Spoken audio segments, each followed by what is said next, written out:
representante povo e a Parlamento Nacional preocupa com a situação calang, nebe prejudica tebes bafeto maluk sira, nebe faansasan e a tempo calang.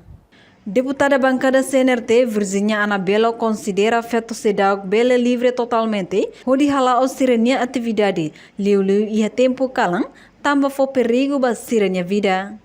Nune enya husuba Ministério Solidariedade Social no Inclusão, hamutu ko parte de segurança, o insamak bele hare situação ne ho sério. Sira nebe na pating continua avançação e a estrada e a loja si. Há muito tempo naro, ita tudo preocupa com a situação dele, ita espera que a bele resolve a situação dele, tamba labarik sira, dulu labarik feto sira e a perigo e a lara. Quando se avança sangue tempo cala, ela tem cena o que acontece ali sangue. E mais da mais o careta, nível bolsa que ela vai feito né, ao só solto a organização, a essa careta depois a uriga o. Também imagina se não acontecer isso aí. Também maka comissário Lavari,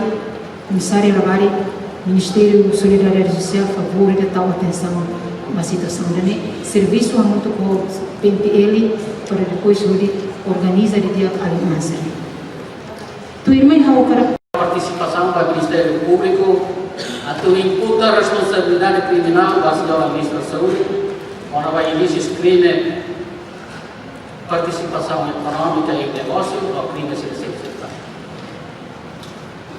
Outro dia, te pode ser a Obrigado, Sra. Presidente.